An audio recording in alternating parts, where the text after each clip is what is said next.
there was a radio report this morning that I know you're aware of. That, Yeah. That Costa doesn't want to play in a line with you, and just trying to get your reaction. Well, yeah, I have heard, what was said in the media this morning.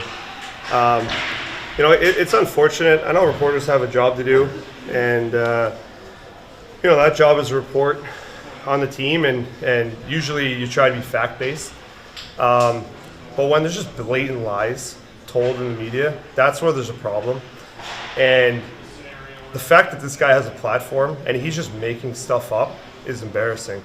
And there's zero truth to anything that he said on the radio. This is how you lose your job very quickly. The fact that he's going to have a job after this is insane, because Pastrnak and I are best friends.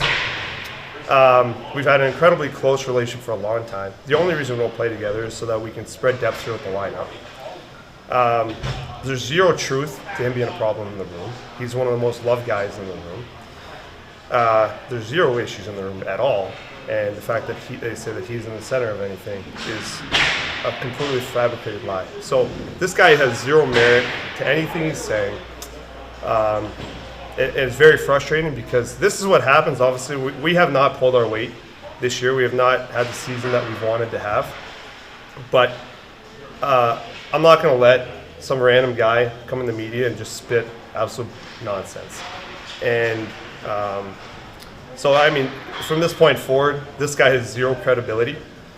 The fact that he's coming out with this is ridiculous. It's embarrassing. It just, anything that he puts forward in the future is now not going to be deemed as truth, because he's completely just making all of this up. And it's unfortunate. If he would have done some kind of fact check, he'd probably just made this up. If not, if he would have fact checked, he would have found out that it's all nonsense. But yeah, there's zero truth to this.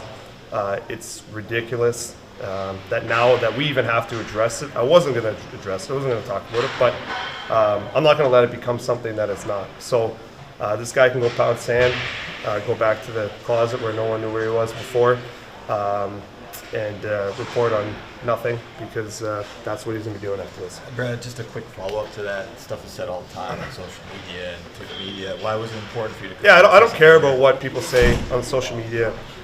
That's their opinion. But for him to go on the media and speak about it as it's fact and as it's truth, and to have a conversation about this, and the problem is that it reaches a lot of people on the radio station that it was on or wherever it's put out.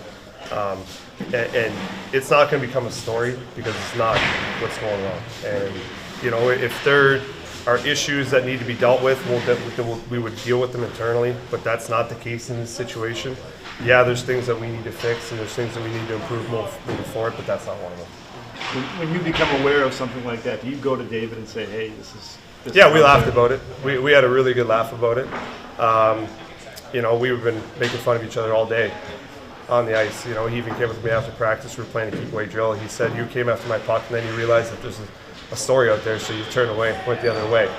So again, we have a phenomenal relationship.